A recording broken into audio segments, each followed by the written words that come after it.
Pascual Sanabria y en primer lugar quiero agradecer a los organizadores de este curso sobre monitorización cerebral y tisular en el recién nacido la invitación a participar en el mismo con el tema que voy a exponer a continuación, que es vulnerabilidad neurológica intraoperatoria, la importancia de la monitorización de la oxigenación cerebral y que le hayan dado importancia a lo que es el periodo perioperatorio, el periodo intraoperatorio como origen a veces de importantes problemas neurológicos, sobre todo en los recién nacidos.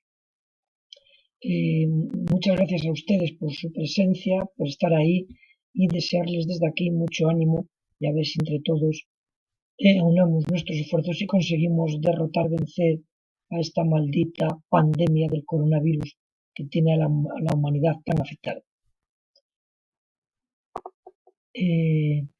Yo soy jefe de sección de anestesia y cuidados críticos quirúrgicos en el Hospital Infantil La Paz de Madrid.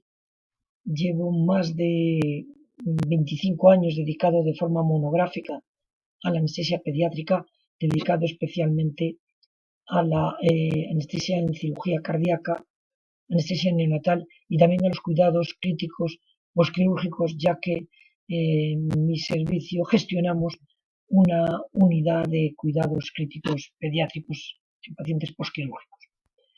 La monitorización NIRS llegó a nuestro centro ya hace más de 15 años a raíz de que detectamos que había una incidencia importante de complicaciones neurológicas, sobre todo en los pacientes que se intervenían de cirugía cardíaca. He de decir que desde que le hemos introducido esta monitorización de la oxigenación cerebral, ha habido un descenso significativo de las complicaciones neurológicas y se puede decir que entre todos los profesionales que trabajamos, sobre todo en la cirugía cardíaca, ya hay un mayor conocimiento sobre los mecanismos de lesión neurológica y entendemos fenómenos que ocurren de una manera más sencilla que nos ayuda a interpretar este tipo de monitorización. Actualmente nosotros la consideramos como una monitorización imprescindible en algunas intervenciones con riesgo neurológico y la utilizamos rutinariamente, sobre todo en cirugía cardíaca y también en cualquier tipo de cirugía neonatal.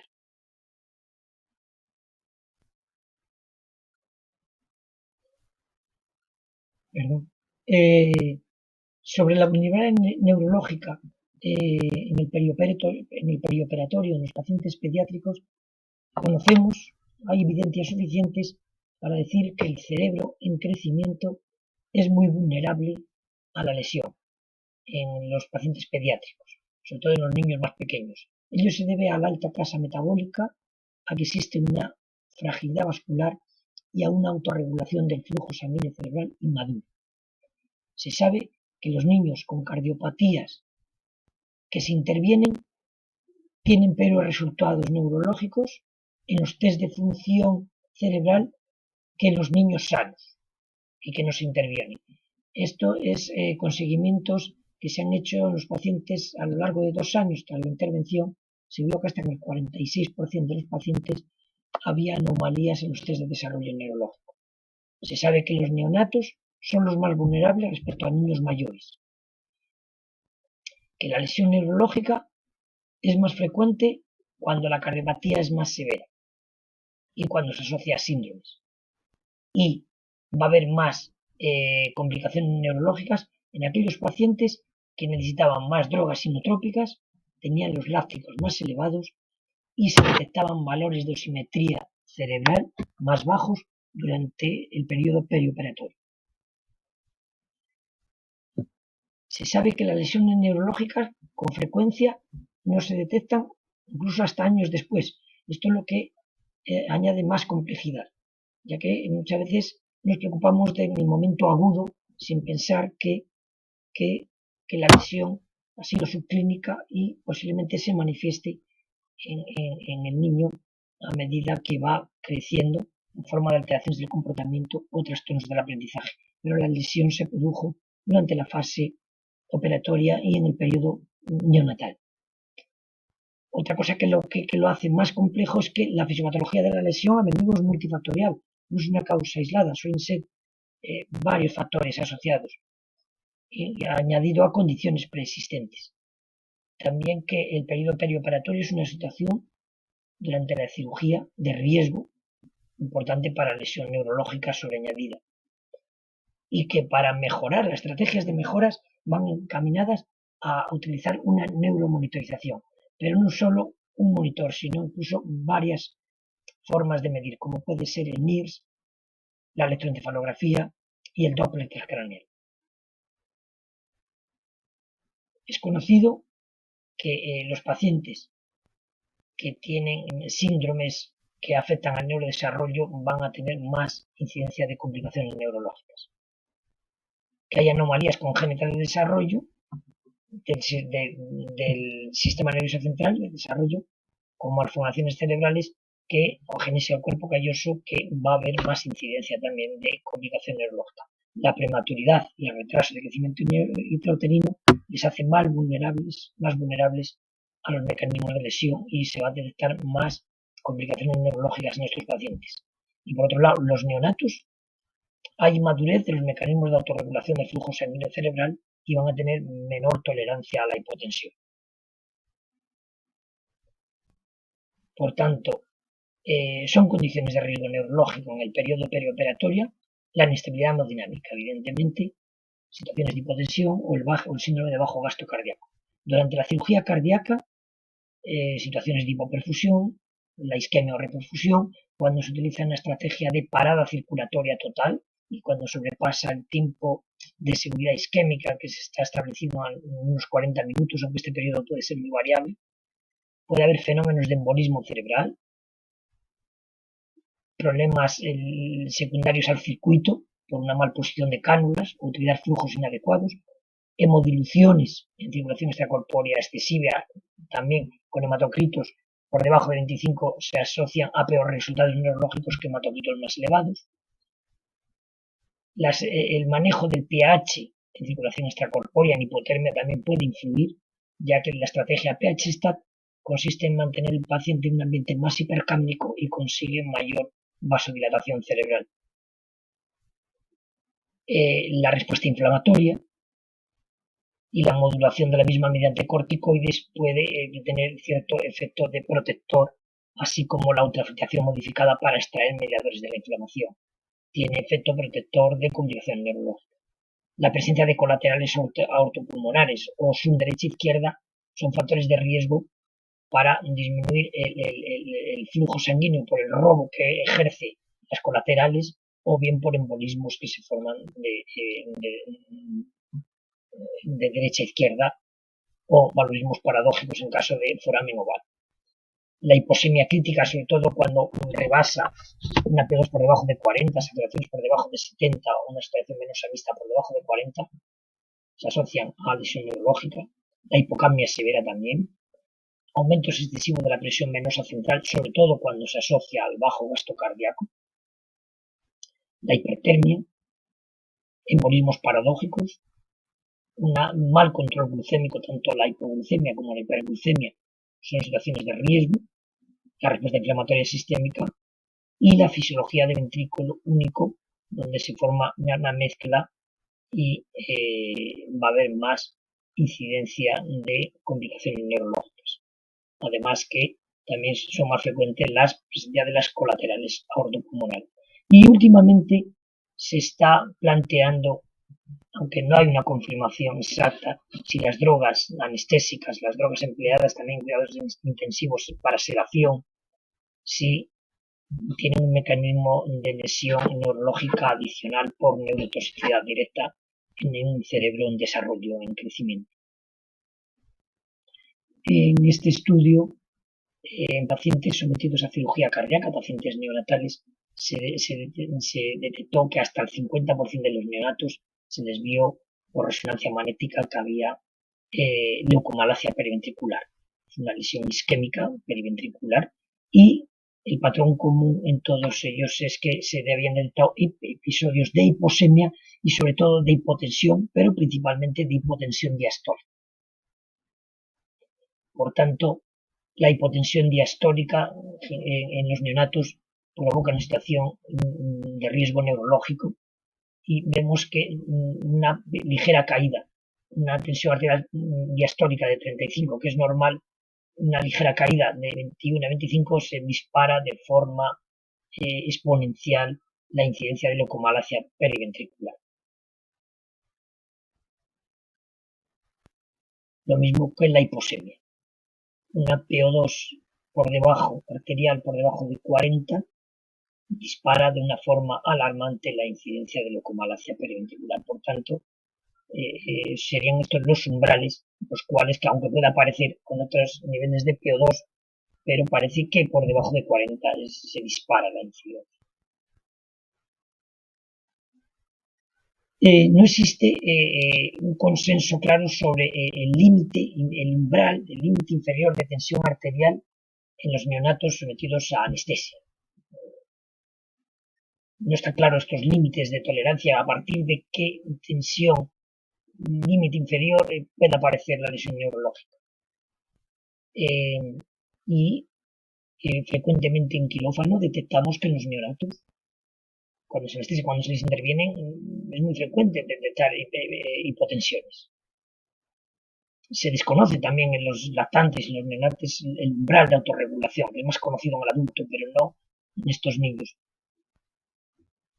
Y es conocido que la oxigenación tisular, el determinante fundamental para la oxigenación tisular va a ser la presión de perfusión cerebral, que va a ser la presión arterial media menos la presión venosa central, por tanto la presión venosa central también influye. La saturación influye también el carbónico, el anhídrido carbónico, el CO2 y la frecuencia cardíaca. También influye la temperatura, el hematocrito y la glucemia. Es conocido que los descensos de la oxigenación cerebral medidos por NIRS se correlacionan con malos resultados neurológicos. Por tanto, la monitorización de NIRS es muy recomendable en la cirugía neonatal. Luego hay otras situaciones conocidas sobre vulnerabilidad neurológica o otros que ejercen cierto efecto de protección cerebral. Es conocido que la hipotermia moderada tiene una evidencia fuerte de un efecto protector cerebral en pacientes con riesgo neurológico, como es la encefalopatía hipóxico-isquémica, mantenida durante 72 horas, y es un nivel de evidencia muy elevado, muy fuerte. Es necesaria, la hipertermia es una situación que puede provocar riesgo neurológico y se debe evitar, así como la hipocalmia, cuando valores por debajo de 20-25 milímetros de mercurio. Es necesario evitar la hipoglucemia o la hiperglucemia. Y es más deleterio a nivel del sistema nervioso central la isquemia que la hipoxia cerebral. Los dos fenómenos juntos aumentan más el riesgo, evidentemente, pero es más la isquemia que la hipoxemia. Y también la hiperoxia puede tener un efecto deleterio, ya que incrementa el daño debido al estrés oxidativo. Por tanto, se sugiere no utilizar nunca en neonatos oxígeno al 100%, excepto como una medida de rescate. Durante una cirugía cardíaca con circulación extracorpórea, y si se utiliza una parada circulatoria total, que sobre todo en la cirugía del arco aórtico, está establecido no sobrepasar los 40 minutos de parada circulatoria total, como se hace en hipotermia profunda en torno a 18 grados, pero no sobrepasar nunca los 40 minutos. A partir de los 40 minutos la lesión neurológica es la norma. El ritmo de enfriamiento durante esta hipotermia profunda debe ser lento, más de 20 minutos.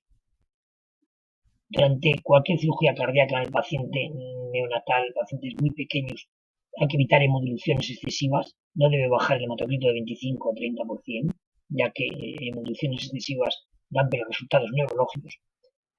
El circuito debe estar muy anticoagulado con un ACT mayor de 200 segundos y la estrategia de manejo del pH puede tener en algunas situaciones cierto efecto protector si se utiliza un pH stat, que es mantener un ambiente más hipercámnico, sobre todo cuando hay colaterales aortopulmonares o en el enfriamiento previo a la parada circulatoria total para aumentar la reserva cerebral de oxígeno.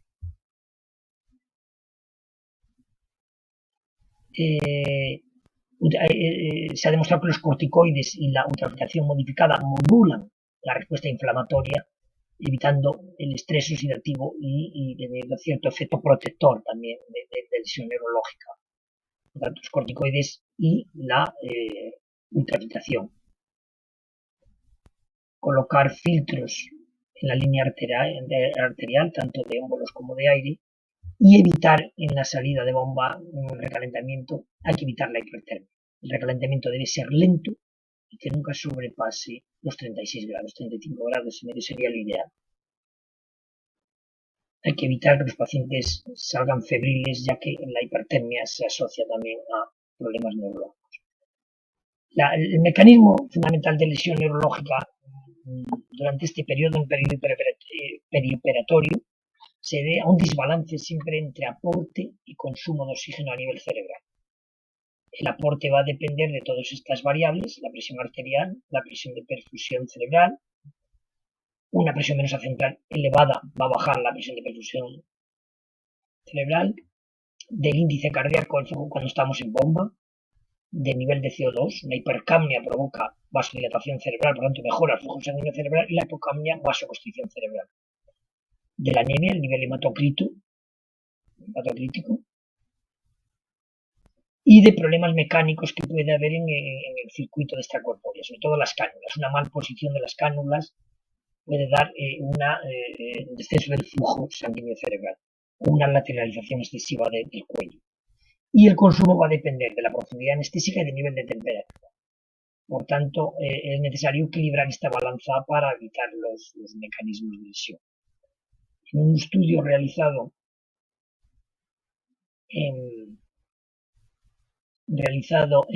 publicado en el New England en el 2007, realizado en neonatos que se sometían a corrección de cardiopatías severas como la transposición de grandes vasos o la hipoplasia del ventrículo izquierdo.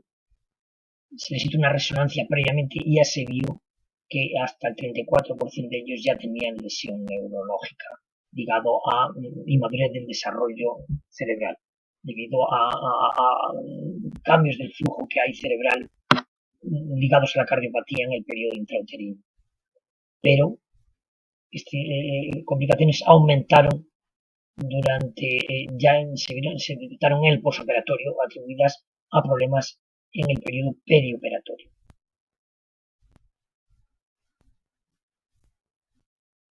Se ha visto que los recién nacidos con cardiopatía tienen alteraciones neurológicas, sobre todo a nivel de la sustancia blanca, muy similares a los recién nacidos prematuros. Por lo tanto, parece que la cardiopatía provoca una alteración del desarrollo neurológico en el periodo intrauterino y les convierte en una situación de alto riesgo neurológico.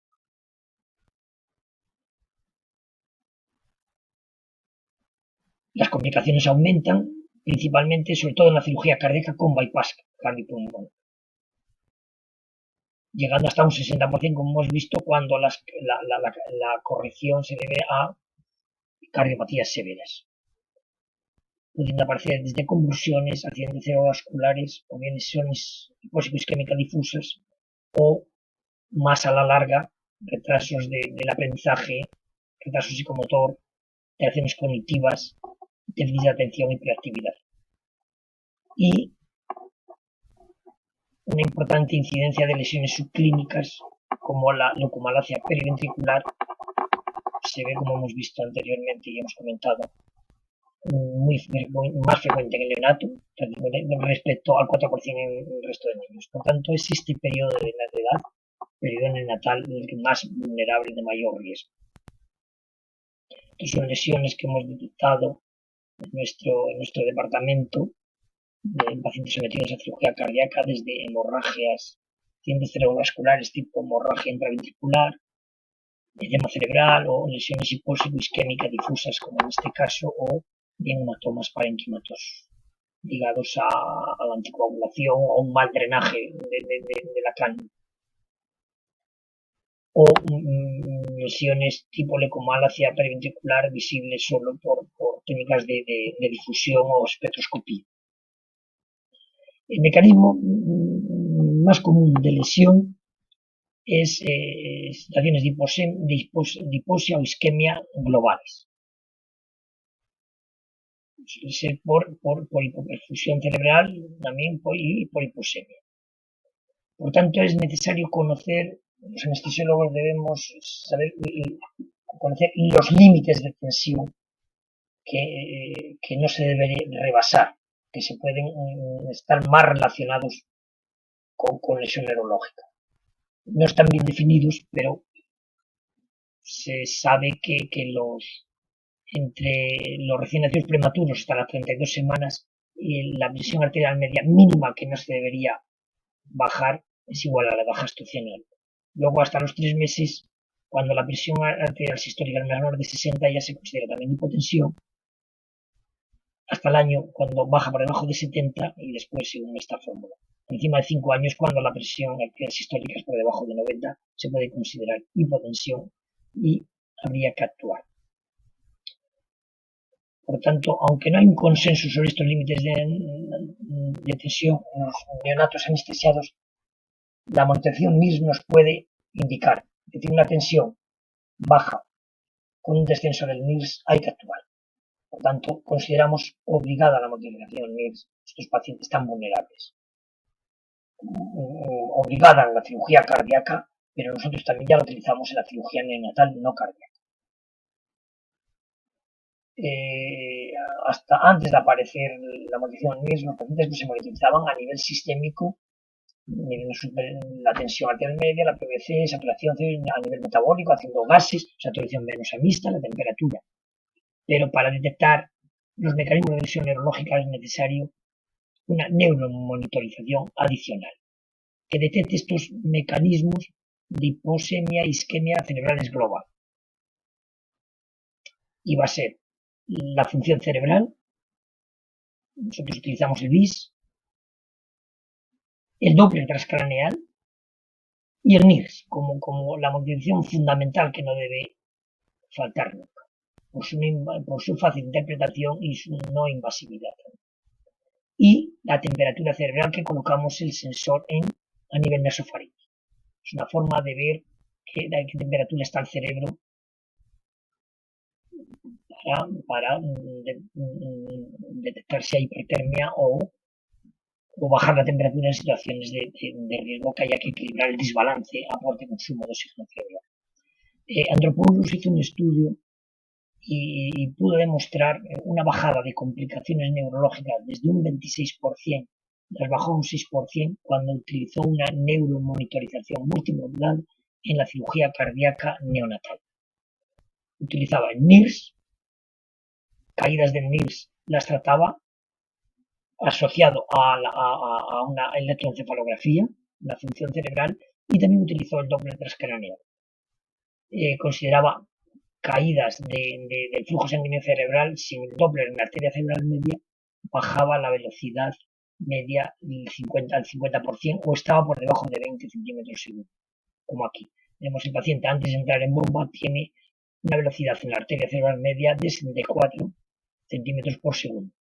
Cuando está en bomba, bajó a 68, por tanto se puede considerar que el paciente tiene, aunque ha disminuido el pico sistólico, pero tiene una velocidad media que apenas ha bajado. Es decir, él actúa si baja más del 50%, o sea, tendría que estar en 35, o cuando baja está por debajo de 20 centímetros por segundo.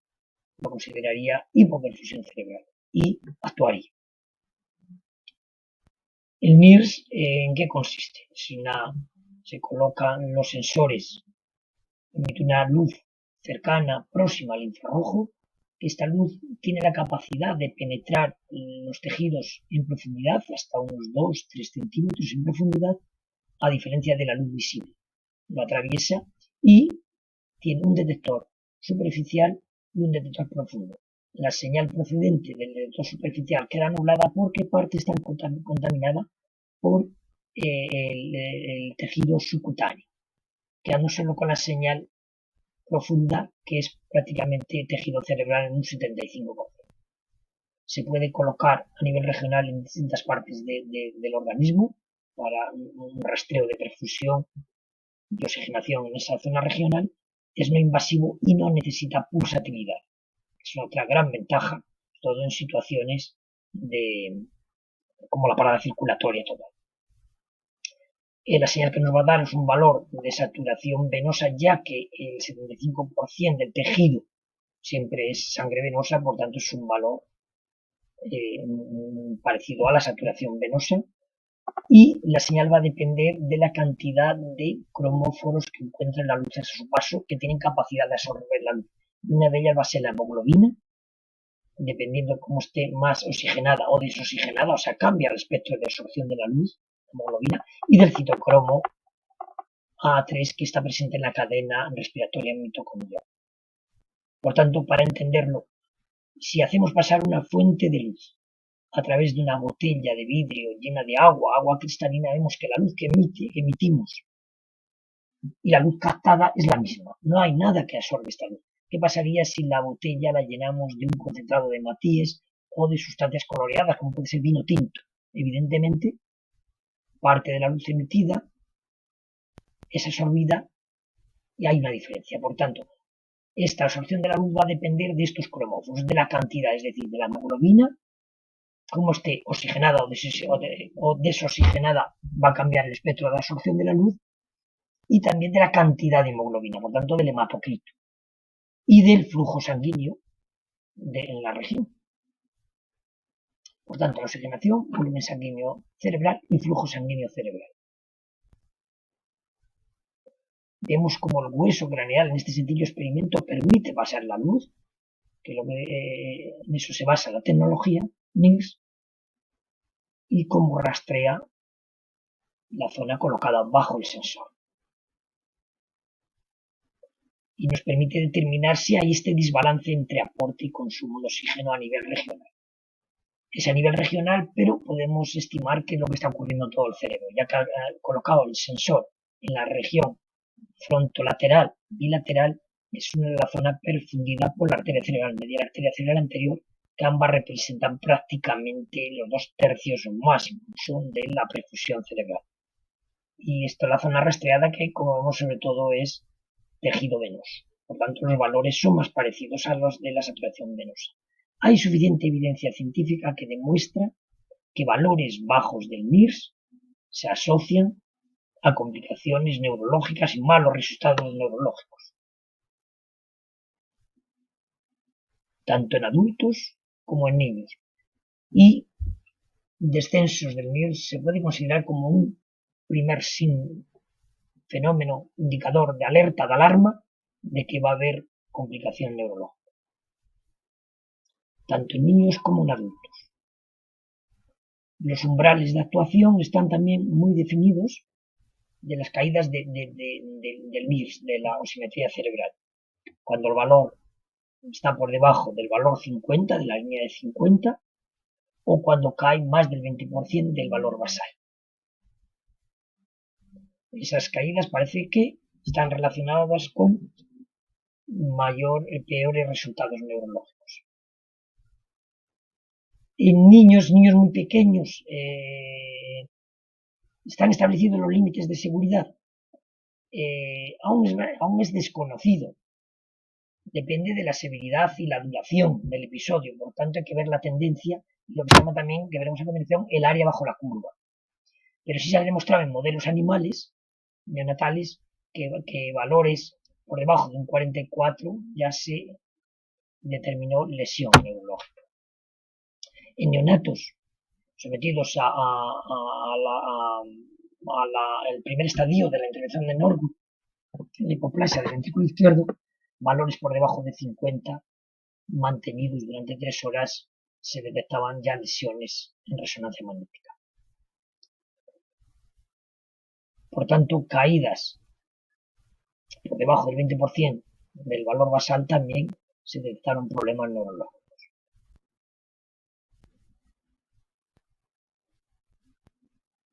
De saturaciones, más de 3 minutos, que caen más del 25-30% del valor basal o por debajo de la línea 50, es obligado, es necesario actuar.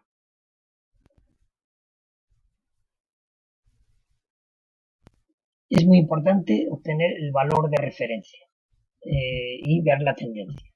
¿Cómo se obtiene el valor de referencia de un paciente que va a ser anestesiado? Pues se le coloca el sensor y es el valor que nos da cuando el paciente está despierto y vemos que neurológicamente está bien, ya que responde a estímulos, por lo tanto, asumimos que la perfusión y la oxigenación cerebral es adecuada, ya que un niño con encefalopatía o tiene una disfunción neurológica aguda, o bien está en situación comatosa, no mantiene la vigilia, tiene pausas de apnea o una depresión respiratoria y tiene alteración de los reflejos del tono muscular, de la respuesta motora y de los reflejos. Y a menudo presenta convulsiones. Tanto un paciente que está despierto y que responde a estímulos, consideramos que la perfusión cerebral es óptima y el valor que nos da MIR sería el valor basal. Hay que colocarlo antes de la inducción anestésica y cuando durante el registro, durante la intervención, actuamos, si vemos los descensos que caen debajo del valor basal o por debajo de la línea del valor 50.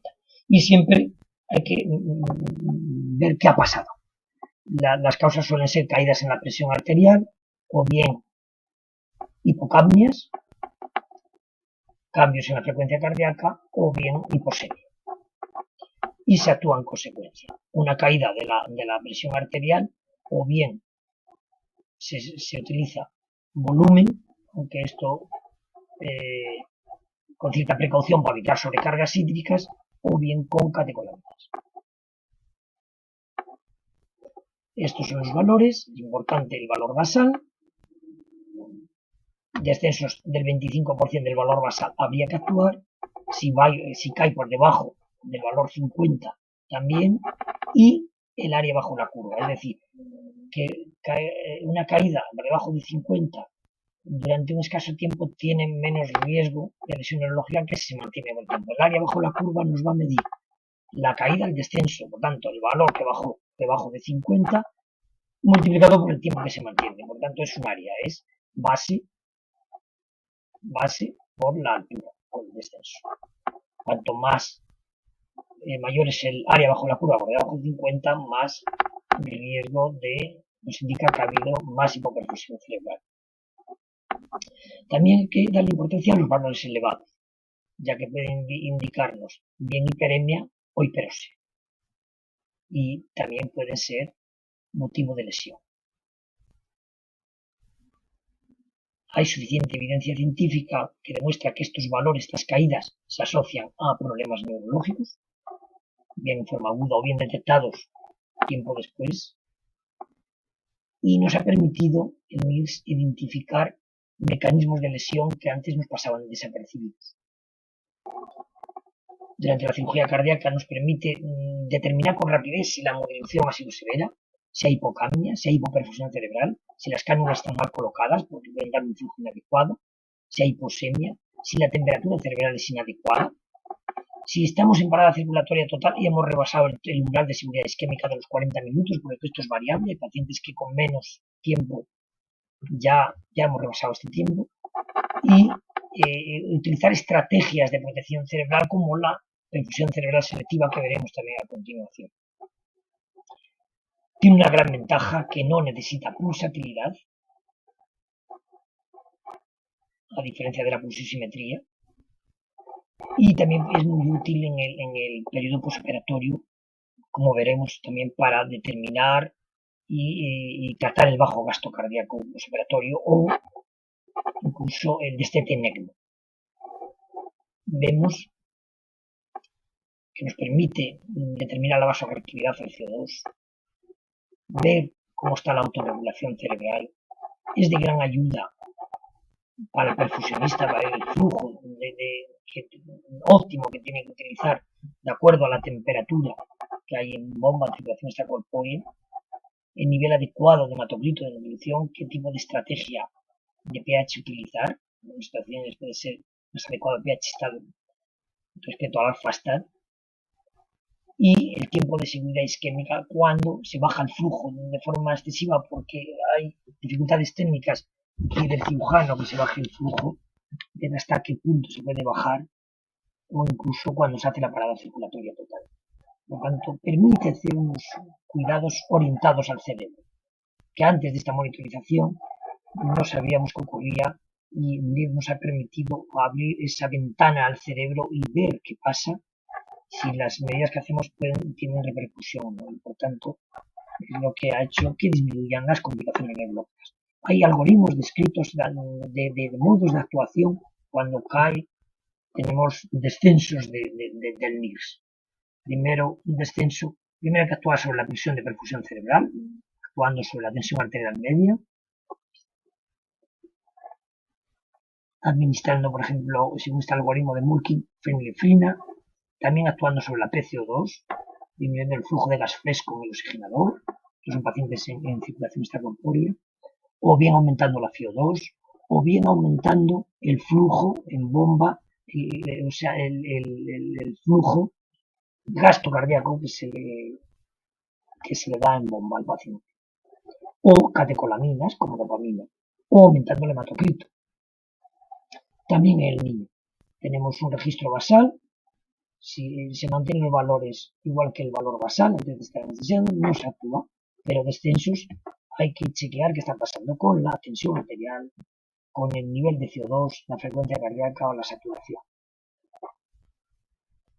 En nuestro centro hemos diseñado también un algoritmo y ante un descenso en la cirugía cardíaca, pues también hay que mirar cómo está colocada la cabeza, el cuello o una mal posición de las cadenas. Si persiste el problema, pues ya actuamos bien con catecolaminas o subiendo la FiO2 o procurando aumentar el CO2 arterial. Si persiste, utilizamos catecolaminas o bien aumentamos la profundidad anestésica, sobre todo con propofol. El propofol disminuye mucho la actividad cerebral cortical y a veces se equilibra este desbalance entre aporte y consumo de oxígeno cerebral, ya que el cerebro podemos conseguir que consuma menos. O bien disminuyendo la temperatura, aunque esto tiene un efecto limitado, ya que la bajada de la temperatura lleva cierto tiempo. O actuando sobre el hematocrito. En un estudio que realizamos en el Hospital Infantil La Paz, cirugía cardíaca, sobre 57 pacientes, registramos los eventos hipóxico-isquémicos que detectábamos mediante la monitorización MIRS de saturaciones cerebrales, bien por hipotensión o bien por hiposemia, y detectamos que la inmensa mayoría, nos llamó la atención, estaban antes de entrar en bomba, en la fase pre-bypass, luego también en el periodo de bypass y en la salida, sobre todo por bajo gasto cardíaco, en estas situaciones. Pero llamó la atención que prácticamente el 50% de los eventos detectados ocurrían en la fase pre-bypass. Y encontramos que había una relación inversa con la edad, es decir, a medida que el paciente era más pequeño en edad, tenía meses, o sea, era paciente neonatal, pacientes muy pequeñitos, la incidencia de episodios de isquemia y eventos hipóxico-isquémicos cerebrales aumentaba de forma exponencial. El grupo de menor edad donde más registramos eventos de desaturación cerebral. A medida que el paciente tenía más edad, registrábamos menos. Y es en este grupo donde encontramos más incidencia de lesiones neurológicas, hasta el 40%, que está acorde además con la bibliografía. Y el resto del grupo, ya pacientes ya más mayores, ya es muy excepcional. Esto es un ejemplo de uno de estos pacientes del estudio. Vemos que es un paciente de una transposición de grandes vasos, como en la fase pre-bypass, que dura aquí en este caso desde las 9 prácticamente hora y media, como el paciente tuvo un importante mantenido evento hipóxico isquémico por el área bajo la curva por debajo de 50. ¿Esto a qué es debido? Es sobre todo a la manipulación que hace el cirujano en la fase de disección. Vemos, este es el campo quirúrgico, estos son los dedos del cirujano, donde es muy fácil comprimir y ejercer fenómenos de taponamiento cardíaco y de hipotensión que se acompaña va a provocar hipoperfusión cerebral. En este caso puede aparecer lesión neurológica, ya que estamos trabajando con normotermia. El paciente no hemos entrado en bomba todavía, no se le ha aplicado la hipotermia. Y tiene una reserva cardíaca funcional muy limitada por su cardiopatía, por tanto tolera muy poco las hipotensiones y no se recuperan. Por tanto, viendo la modificación gris podemos detectar estos fenómenos. ¿Qué pasaría si el paciente, nos planteamos esta hipótesis, si el paciente en esta fase ya le aplicamos una hipotermia desde el principio? Posiblemente esto lo tolere mucho mejor, como veremos a continuación. Este paciente sí que detectamos lesión neurológica en el postoperatorio en forma de hemorragia intraventricular. Este paciente es una tetralogía de Fallot que se operó con 3 meses, pero desde el principio le aplicamos hipotermia. Vemos que también es un paciente pequeñito, pero todos estos fenómenos de manipulación los tolera mejor,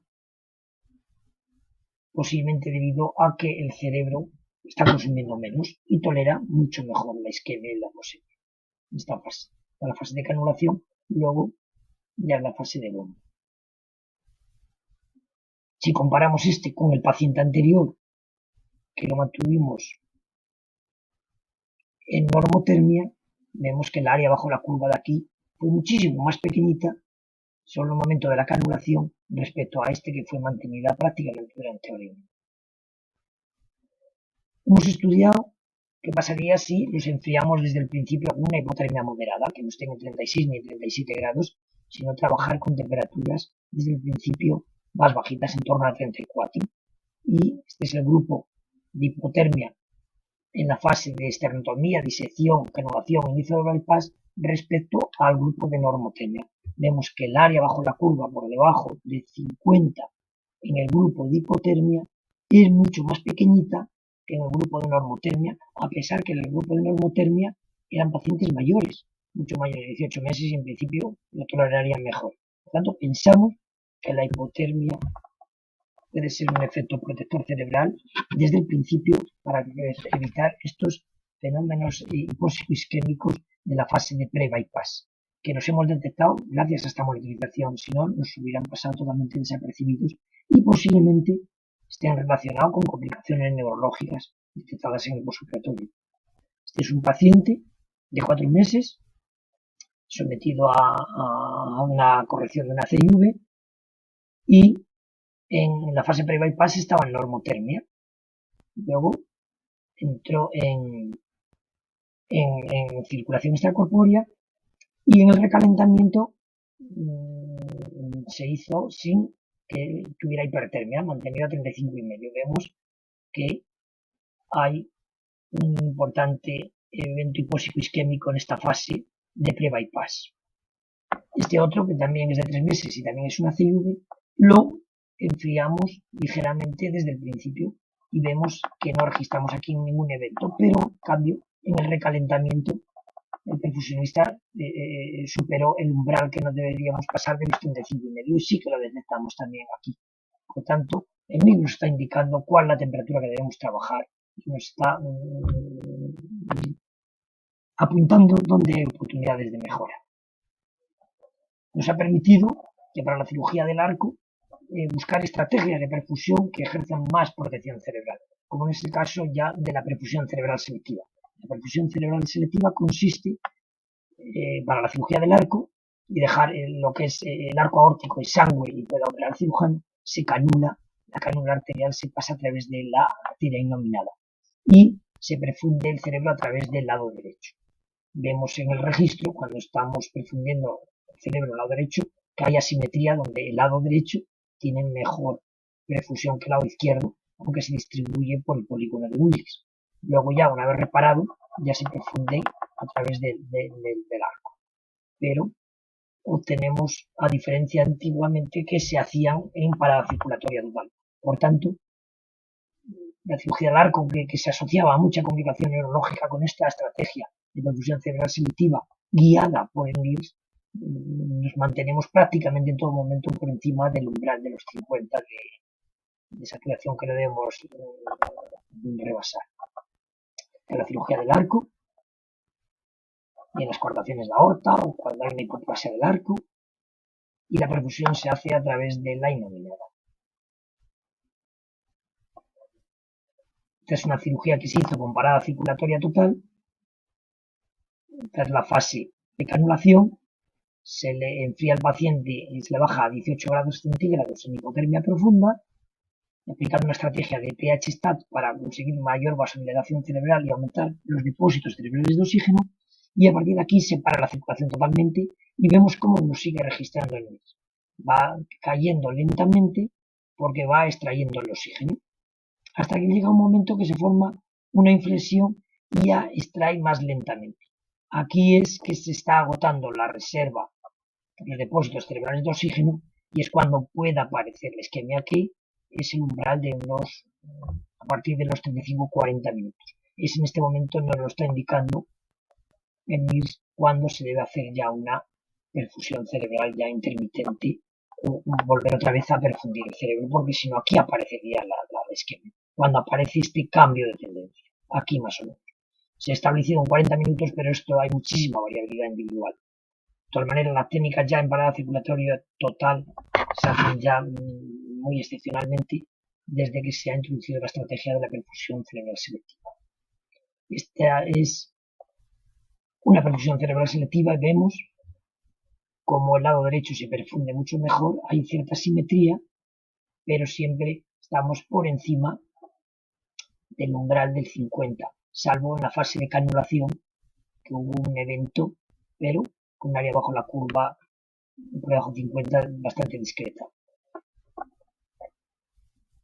Si lo comparamos con la parada circulatoria total de este paciente, que fue una cirugía de Norwood, vemos cómo se ha rebasado el umbral de 50 y con riesgo que como en ese paciente se detectó lesión neurológica postoperatoria. También nos permite ver qué nivel de hemodilución. Este es un paciente que era una cirugía sencilla, nacía, se hizo hemodilución total para evitar una transfusión, pero bajó excesivamente el hematocrito. Y detectamos que en bomba, o sea, a pesar de ser una cardiopatía sencilla, teníamos valores ligeramente bajos y por debajo del 25% del valor basal. Por tanto, cuidado con estas hemodiluciones excesivas, sobre todo en estas cirugías que a veces se baja la temperatura muy poquito y puede haber problemas. Y aquí el NIRS nos indica. En este caso, para evitarlo hubiera sido quizás necesario bajar la temperatura más para evitar estos fenómenos que pueden estar muy cerca, muy próximos al umbral de actuación de isquemia cerebral. Este otro se hizo una hemodilución parcial, pero el hematocrito estaba en 27, en cambio no se registra ese fenómeno. En cambio también se trabajó con una temperatura más baja. Esto es una cirugía de Fontan, en el cual hubo un incidente importante que mientras en la fase de disección se formó un embolismo aéreo y que llegó al cerebro del aire, y vemos cómo inmediatamente fue registrado por el NIRS. Un descenso brusco, enorme, repentino, que ya no mejoró en ningún momento. Este paciente salió en ECMO, pero en ningún momento mejoró. Se detectó edema cerebral, incluso en el Doppler transcraneal se ve ya el flujo reverberante. Está invertido, hay una inversión ya diastólica del flujo con el transcefalograma del paciente fallecido, con lesión cerebral ligada a este embolismo aéreo enorme, y vemos el NIRS como lo detectó desde el primer momento y nunca mejoró. Esta es una cirugía de una coartación de aorta, se hizo sin circulación extracorpórea, se hace un clampaje en la aorta y vemos cómo detecta aquí el NIRS la hipertensión, la hiperemia cerebral. Aquí viene ya el desclampaje, cómo vuelve a recuperar otra vez. En este caso nos está determinando que hay una hiperemia cerebral.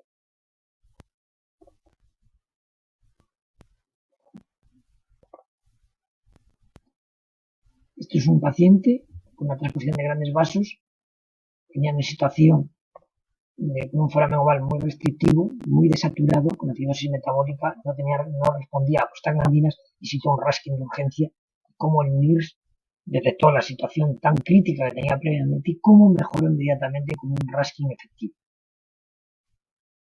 Por tanto, también nos está orientando aquí la eficacia de la terapia aplicada. O en este, cómo detecta en un ductus arterioso persistente en un prematuro que se ligó, como antes de ligarlo estamos en una situación de hipoaflujo prácticamente cerebral, basal, debido al robo que ejerce el ductus tan grande, el robo que produce cerebral, con hiperaflujo pulmonar. Al ligarlo, ¿cómo mejora el flujo sanguíneo cerebral? Por lo tanto, nos indica la eficacia de la terapia o el efecto que está haciendo el ductus sobre la circulación o sobre la hemodinámica cerebral. Este es otro ductus, lo mismo ocurre. Durante la fase de disección descendió un poco por la manipulación del arco aórtico, pero vemos como cuando se liga cómo mejora la perfusión cerebral. Este es un paciente de una cirugía de atresia de esófago, no es una cirugía cardíaca, y lo utilizamos también en NIRS, la cirugía neonatal de cualquier tipo, y vemos cómo en NIRS nos detectó aquí importantes eventos hipóxico-isquémicos cerebrales que rebasaban el valor del 20% del valor basal, incluso algunos el umbral de 50. Al ser detectados se fueron tratados inmediatamente. No se detectó complicación neurológica ya que el área bajo la curva fue escasa, pero si lo hubiésemos tenido en NIRS, quizá todo este tratamiento no lo hubiésemos hecho. Es decir, nos está indicando el problema, lo que está ocurriendo, y por eso lo consideramos obligado como una modificación de rutina en cirugía de alto riesgo neurológico como la neonatal en este tipo de malformaciones como atresia de esófago u otras intervenciones que hacemos en el periodo neonatal. Como he dicho al principio, hay una tendencia actualmente, una alarma que advierte que posiblemente las drogas anestésicas, las drogas de sedación, tengan una toxicidad neuronal directa sobre un cerebro en crecimiento, un cerebro en desarrollo. Parece que se ha demostrado en animales jóvenes, en animales recién nacidos, sometidos a esto, pero no ha sido concluyente en humanos. Y ello es debido a que, bueno, no se pueden hacer estudios claros en los cuales decir que es por esta causa, ya que, como he comentado a continuación, hay muchos fenómenos que están ocurriendo y muchas veces no lo estamos midiendo. ¿Cómo es este? El de la atresia de esófago en un paciente neonatal. Si no hubiéramos utilizado el NIRS, posiblemente el área bajo la curva hubiera sido muy prolongada y atribuirlo a las drogas anestésicas yo creo que es muy atrevido cuando hay fenómenos de este tipo. Por tanto, yo creo que el NIRS nos va a ayudar a bajar las complicaciones y detectar fenómenos que antes nos pasaban desapercibidos. Podemos rastrear cualquier zona del organismo, la perfusión regional, también a nivel esplánico, a nivel sistémico, ya que el valor determinado por el NIRS tiene una alta correlación con la saturación venosa mixta, con el exceso de bases y con el láctico. Tanto puede ser como un monitor de gasto cardíaco. Nosotros lo utilizamos también en los pacientes que tenemos en ECMO, porque muchas veces no sabemos cuál es el gasto cardíaco a aplicar óptimo para el paciente, el flujo, la bomba centrífuga que hay que aplicar, a veces desaparece la pulsabilidad, pero el NIRS lo indica. Y también para el destepe. Para el destepe del ECMO vemos cómo responde que si se va bajando el flujo, nos mide de una forma directa la saturación venosa mixta, pero a nivel cerebral o a nivel regional, allá donde lo colocamos. O para determinar la presencia de un signo más del bajo gasto cardíaco. Este es un paciente intervenido en la tetralogía de Fallot. Salió todo bien, pero al cabo de unas horas hizo una JET, una taquicardia tópica de la unión de 180 latidos por minuto y vemos que al perder esta sincronía auriculoventricular como entra en bajo gasto cardíaco y lo tratamos bajando la frecuencia cardíaca mediante una hipotermia inducida hasta 34 grados, 33, en este caso lo bajamos a 34, lo que esto lleva cierto tiempo. La hipotermia en un paciente que estaba en 37 y llegar a 34 puede llevar un par de horas. Vemos que a medida que vamos bajando la temperatura, bajó la frecuencia cardíaca y nos permitió activar un marcapasos en bicameral. Estos pacientes salen con electrodos en la aurícula y en el ventrículo, por tanto, de un marcapasos como el marcapasos externo, lo pudimos poner en modalidad DDD, consiguiendo una sincronía auriculoventricular. Vemos como inmediatamente al activar el marcapasos, cómo mejora el gasto cardíaco medido de forma directa con el MIRS. Vemos la correlación que tuvo con la situación menos vista en los valores del MIRS. Este paciente, una correlación de la R de 0,7. Este otro igual, el paciente salió un bajo gasto cardíaco, lo sometimos a una hipotermia inducida, ya que no nos permitía aumentar más los sinotrópicos, ya que estaban a una dosis ya relativamente alta, y actuamos siguiendo este algoritmo. Es decir, si no podíamos aumentar ya más el aporte de oxígeno, que estaba todo optimizado en cuanto a oxigenación, en cuanto a nivel de hemotocrito y en cuanto a nivel de drogas sinotrópicas, y antes de entrar en ECMO, actuamos sobre la temperatura. El paciente estaba intubado y estaba con drogas anestésicas, pero estaba en 37. Es decir, bajando la temperatura podemos conseguir equilibrar esta vez esta balanza. Se sabe que por cada grado de temperatura que baja, puede bajar el consumo de oxígeno en torno a un 7 a un 8%. Por tanto, bajar 2 grados es bajar el consumo de oxígeno cerca de un 20%, que es mucho para salir de esta situación que puede entrar en fallo multiorgánico. Por tanto, el MIR nos está indicando cuál es la terapia adecuada en este caso. Una hipotermia inducida nos indicó que podíamos equilibrar esta balanza entre aporte y consumo de oxígeno en el bajo gasto cardíaco. O en un estudio electrofisiológico, con este paciente que estaba con taquicardia ventricular y al desencadenársela para hacer la cartografía por encarrilamiento, la zona del mapping era en el trato de salida del ventrículo derecho, al entrar en taquicardia ventricular el paciente evidentemente se provocaba una hipotensión, ya que la frecuencia era de 230 latidos por minuto. Con el IRS vimos si la toleraba o no esta hipotensión, ya que al paciente lo enfriamos para que la tolerase mejor. Sometimos a una hipotermia inducida para que tolerara la hipotensión, pero el mismo nos permitió identificarlo, que realmente el paciente, como tenía la tensión baja pero al estar en hipotermia, tenía una perfusión cerebral adecuada. Este paciente durante el procedimiento hizo una fibrilación ventricular que también lo reflejó muy bien el MIRS en este caso. La caída que se recuperó tras un choque eléctrico, recupera otra vez ritmo sinusal y aquí le desencadenamos nuevamente la taquicardia ventricular para terminar el mapping de la cartografía antes de hacer la ablación. Fue exitosa la ablación, pero el MIRS fue de gran ayuda en este caso. También nos permite identificar el MIRS la interacción corazón-pulmón. Se sabe que la ventilación mecánica, las distintas modalidades de ventilación mecánica pueden afectar al gasto cardíaco, la forma de ventilar, sobre todo en los niños, sobre todo cuando hay fisiología univentricular.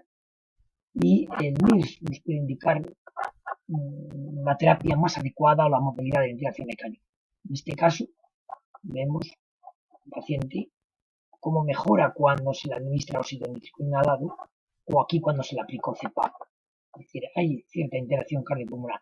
O en este, cómo mejoró cuando se hizo una maniobra de reclutamiento pulmonar y mejoramos su compliance, buscamos la PIP óptima y vemos una vez conseguido cómo mejora inmediatamente la perfusión regional a nivel cerebral guiada, en este caso, por MIRS se nos está apuntando que había interacción corazón-pulmón.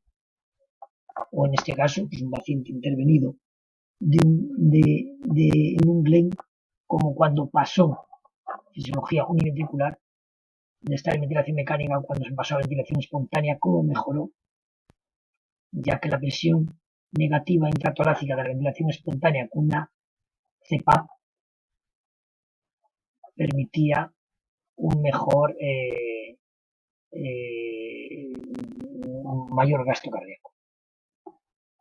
En este otro paciente es una cirugía de Fontan donde hay una importante interacción cardiopulmonar, ya que es una fisiología de ventículo único. El paciente está en ventilación mecánica controlada y aquí se le permite que respire de forma espontánea pero con CPAP. Vemos cómo mejora, ya que el respirador no interfiere tanto y permite un flujo pulmonar adecuado y nos lo está indicando. Aquí mejora incluso también la tensión arterial. Nos lo indica perfectamente cuál es la estrategia ventilatoria más apropiada para cada paciente. También en neurocirugía, para detectar ciertas asimetrías, como en este caso un postoperatorio de una cirugía de fosa posterior, en el neumoencéfalo, tenemos asimetría, o en la cirugía del hidrocefalia, las asimetrías, o en este caso, en el traumatismo craneoencefálico, que tenía un hematoma epidural, se vio una asimetría importante que también puede ayudarnos. Y ahora nos podríamos preguntar si es fiable estas lecturas. Me refiero, esto se ha visto en los pulsiosímetros. No todos los pulsiosímetros son fiables, sobre todo cuando el paciente desatura. Es decir, no es que no sean fiables, sino que el margen de errores varía de unos a otros. Por tanto, tenemos ciertos pulsiosímetros que los utilizamos más en los pacientes cianóticos porque nos resultan más fiables. Pues la pregunta que cabe hacer es si todos los monitores NIRS, que hay muchos ya en el mercado, son igual de fiables ante la hipoxia e isquemia, ya que todos utilizan los mismos umbrales de actuación, es decir, caídas por debajo del 20% o cuando cae el valor debajo del umbral de 50. Estos son los pulsiosímetros en un paciente, un pulsiosímetro en un dedo registraba 65 y en otro dedo de la misma mano 77. Por tanto, esto es muy importante, la exactitud, ya que nos jugamos mucho y hay que actuar en otros, como en este caso un Glen, lo consideramos óptimo con 77. Entonces, es muy importante, por lo tanto, hay que tener determinados pulsiosímetros para estas situaciones, como es este que nosotros utilizamos en los cianóticos, que tiene el rango de exactitud ampliado, el low SAT.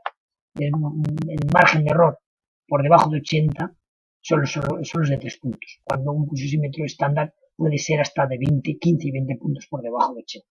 Tanto es importante esto. Entonces, esta pregunta me la hago respecto a la monitorización NIRS, si no va a ocurrir lo mismo, ya que en el mercado hay varios dispositivos, ya en total hay unos 8 o 10 en el mercado distintos, si todos son igual de sensibles, si todos son igual de fiables ante el evento hipóxico isquémico. Y esto me permitió a mí hacer un pequeño estudio, porque en un periodo hace 3 años, en el concurso lo ganó esta otra casa, Equanos, que es el Nonin, y nosotros trabajábamos siempre con Inbox. Y me llamó la atención que parecía que no detectaba tantos eventos con Nonin. Y ambos, todos los monitores, todos utilizan los mismos valores umbrales, es decir, por debajo de 25 o cuando cae por debajo del umbral de 50. Y vemos en este caso una paciente en parada circulatoria total y me llamó mucho la atención que nunca rebasó el valor de 50. Aquí otro, también en parada circulatoria total, un paciente sometido a drenaje venoso pulmonar anómalo total, se le hizo en parada circulatoria total y nunca bajó por debajo de 50. Aquí me llamó la atención que Nonin registraba valores de saturación cerebral mucho más altos que la saturación de la pulsosimetría, cuando esto es saturación venosa y esto es saturación arterial. No puede ser. Me llamaba mucho la atención estos detalles y entonces me llamó cierta alarma para indagar qué ocurría y hacerme esta pregunta. Como en este caso este paciente tuvo una parada y en ningún momento bajó por debajo del valor de 50. Estas son fotos que le hice a la pantalla en su momento. O este que se paró en quirófano y fue irrecuperable. Nunca después de la parada y al paciente ya sin ninguna medida de RCP ni asistencia mecánica, el paciente en éxitus nunca estuvo por debajo del valor 50. Y por tanto, nunca hubiésemos actuado porque nunca rebasó el umbral de 50, como en los casos anteriores. Por tanto, y toda la bibliografía, entonces tenemos los mismos umbrales de actuación. Vemos más casos. Y entonces hice unas mediciones en voluntarios provocando una isquemia en un miembro, en la extremidad superior, con varios voluntarios, entre ellos yo y mis residentes. Y comparamos los dos monitores y vemos lo que pasaba a los 10, 20, 30, 40, 50, 60 segundos de isquemia y en la revascularización con ambos monitores. Y detectamos que el INVOS, la media de todas las mediciones era siempre mucho más baja que la de Nonin. Esto es los promedios. Vemos que INVOS a los 60 detectaba una importante bajada y no era tan intensa como Nonin. Por tanto, esto me indica, y estas son las diferencias, vemos a los 60 como es más importante con INVOS. Esto me indica que en situaciones de hipoperfusión parcial posiblemente pasen desapercibidas con este otro monitor. Y es una pregunta que me hago que no está todo esclarecido. Aquí vemos una parada circulatoria total registrada con INVOS como rebasó el valor de 50 y otra con Nonin que nunca rebasó el valor de 50 y hacen la misma tendencia los dos. Por tanto, aquí se actuó con una perfusión cerebral intermitente y aquí no, porque no se detectó.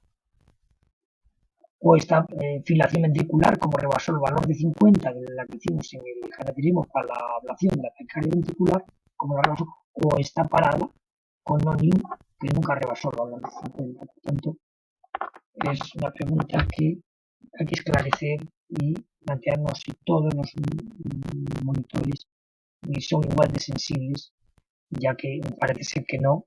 Por tanto, los que no sean tan sensibles, los valores umbrales no pueden ser los mismos, evidentemente. Muchísimas gracias por su atención y espero que mis explicaciones, que son fruto de la experiencia del trabajo todos estos años con este tipo de monitorización, que la consideramos muy relevante y fundamental en nuestros pacientes, que puedan haber sido de su ayuda. Muchas gracias.